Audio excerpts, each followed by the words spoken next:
You are not just another hustling salesperson. You are the expert, the resource, the valuable partner for your clients. And how you grow your business should reflect how your clients see you.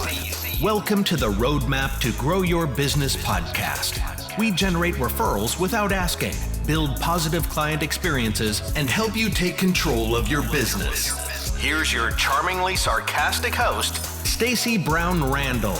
Hey there, and welcome to episode 156 of the Roadmap to Grow Your Business podcast. I'm your host, Stacey Brown Randall. All right, we are moving right along in our journey to become referable. And that means to have a sticky client experience that'll make our clients say wonderful things about us in the marketplace for our brand reputation, to become repeat clients, of course, and to get more referrals. We've understood as we've gone through this journey with the client experience that being referable is where it's at, but it starts with understanding what your client experience looks like. So if you haven't listened to episode 155, which is the previous episode where I talk about, of course, what is the client experience, when does it start, does it end, and the two parts of every client experience, so you can kind of start visualizing your client experience, definitely go back and listen to that episode. That's episode 155. The episode right before this one. Now, in that episode, I'll also say, if you don't understand what I mean by evoking client emotions, go back one more episode 154, and understand what the ideal client reaction activity is all about and dig into that. But this series starts with episode 151. So really, if you're dropping in, this is the first episode you've ever listened to, and you're really interested in the idea of client experience and how that makes you referable, and how do you build a client experience that you can manage, even if your business is teeny tiny, like a solopreneur, right? How do you build a client experience that you can actually manage and keep going and make it repeatable for all clients? Then I'm really going to encourage you to go back to start at this series at episode 151. Now, of course, if you're here because you've heard I talk about referrals, trust me, there's like 150 plus episodes prior to that where we talk a lot about referrals, and we will be getting back to the topic of referrals very soon. But right now, we're in a very, very important journey to become referable, which is actually most important. If you want to get more referrals, you got to start by being referable, which is why we're dedicating many weeks, many episodes to this topic of that client experience.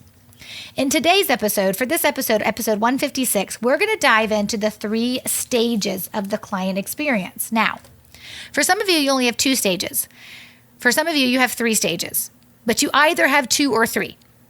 Now, there are many other client experience, customer journey, client journey experts out there who will break this down into much more minutia in terms of individual layers. I mean, there are different folks who talk about like the 7 parts of a client experience, right? And they'll talk about it from that perspective. The way that I teach client experience, we come at it from the perspective of what are you going to do so that you can make this a repeatable process when your business is really, really small, or if it's just you, right? Like, what are you going to do that allows you to deliver the work and build a relationship, which are the 2 most important pieces. And so I have found the simpler I keep this, the easier you guys get it. And so you can go along and understand exactly what this looks like. If I'm like, hey, instead of like telling you there's 7 or 14 or 21 stages to the client experience, you have 2 or 3. And you fall in one of 2 categories. Now, are there nuances within those? Of course. But I find if we stay at a little bit more of a high level and you can understand these stages and then apply it to your own business, the way you run a client through from start to finish now, you'll be able to see these 3 or 2 stages kind of reveal themselves for you. So of course, let's talk about these 3 client experience stages. So when you think about these 3 stages, right, I want you to think about it from the perspective of the type of work that you do. If you remembered when we were talking about, when does their client experience start and does it end? It only ended for some types of businesses. Businesses that had a firm end date, that's when their client experience ended. For others, like a financial advisor, CPA, bookkeeper, right, it never ended. And so the client experience started, but never actually ended. And it's knowing which one you are in that case is going to help you define how you're going to build your client experience. So the work that you do with the majority of your clients, does it end? Are you an interior designer, a real estate agent, a business coach, a consultant, right? An architect, where you start with a client and then you're done with the work and they're done being a client. They've paid you in full and you're done, right? Or do you have the type of business where they start with you and then you never want them to leave you because you want to manage their money every year or do their taxes every year or reconcile their books every single month for them? So you have to think about, which are you? Do you have that place where your client experience ends because the work you do ends, or does it not end? And then once you've answered that question, which we dug into in our last episode, but once you answer that question, you can very clearly and very easily see, oh, I've got 2 stages, I've got 3 stages. So here are the stages, and then let's talk about which ones you ultimately have, right? So the 2 stages are, there's the new client stage, there's the active client stage, and then there's the alumni client stage. That's how I define them, and I'm going to encourage you to adopt the same language. Everybody, when they start working with you, at the moment the client experience begins, they move into the new client stage. Every single business has a new client stage. Once you determine the new stage is over with, and I'll talk about that in just a minute, but once you decide that the new stage is done, then they move into the active stage.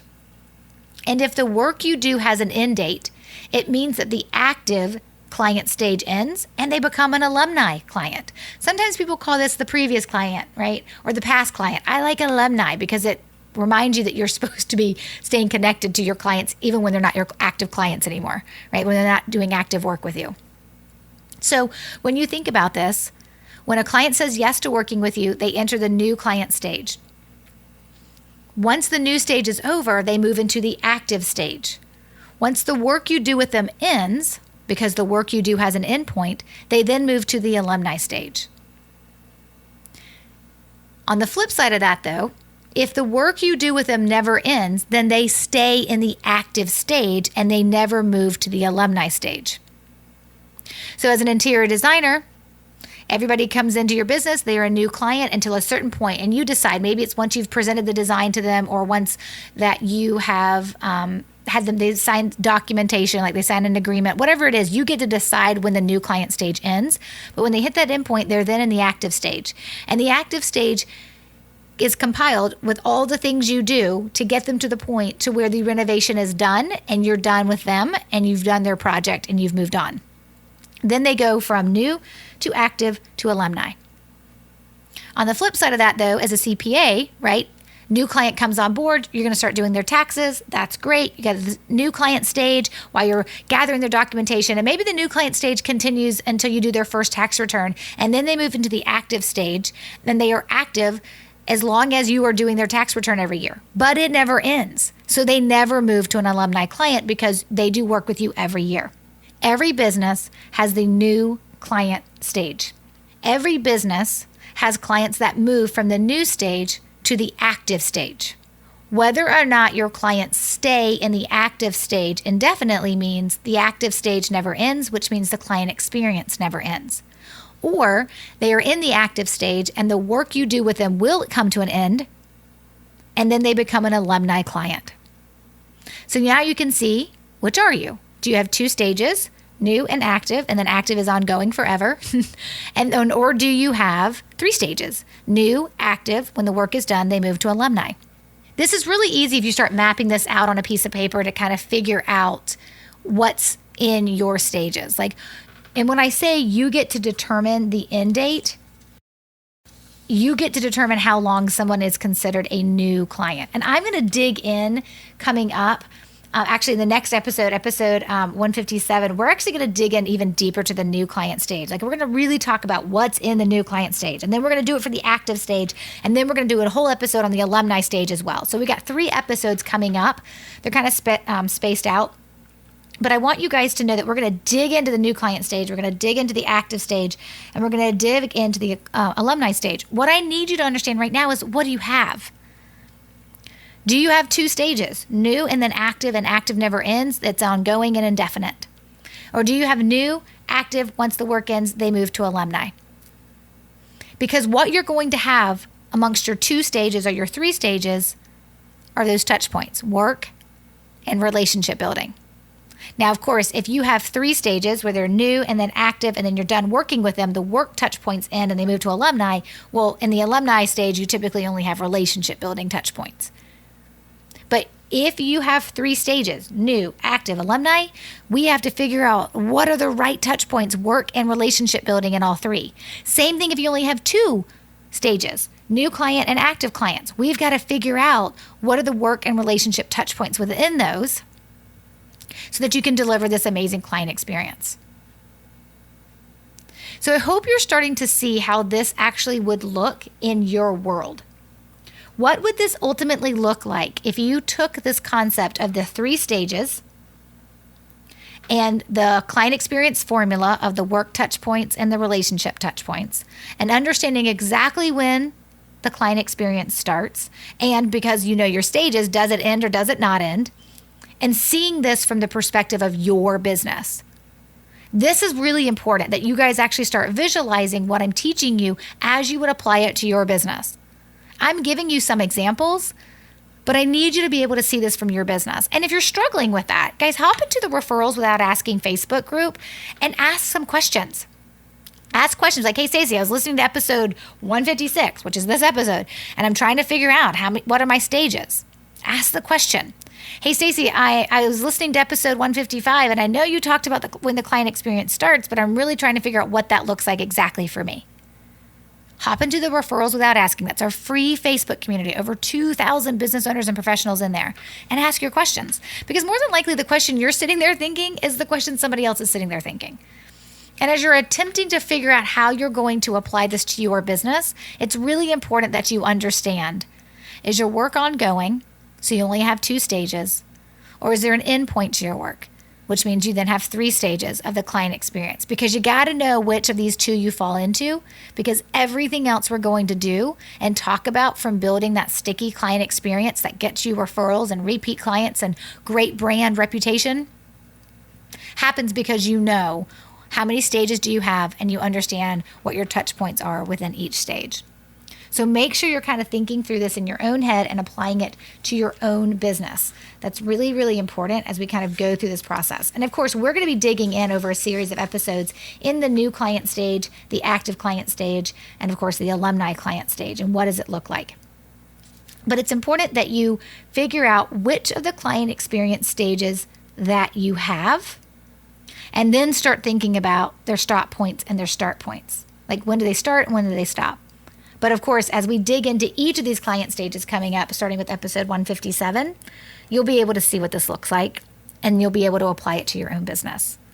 Now, you guys know I'm doing this series on the podcast because actually sitting down and recording these episodes on the podcast is actually helping me write my second book, which is based on, of course, this client experience and being referable.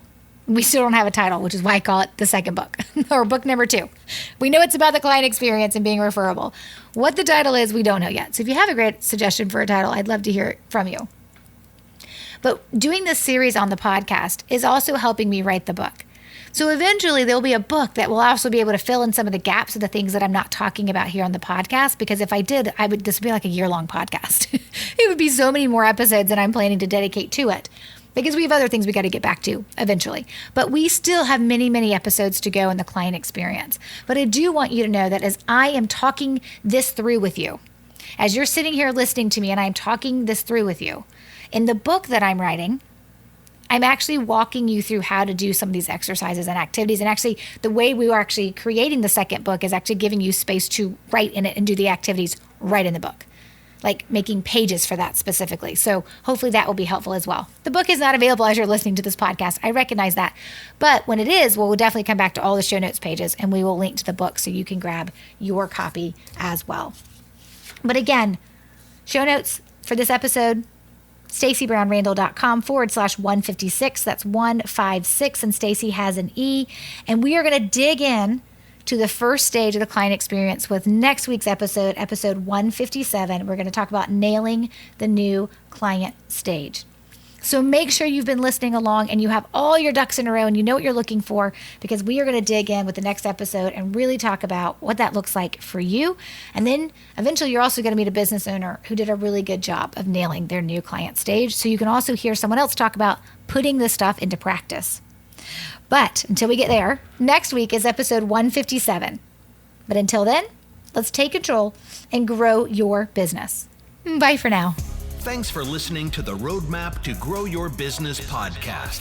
To access all resources and links mentioned in today's show and to connect with Stacy, head over to www.stacybrownrandall.com.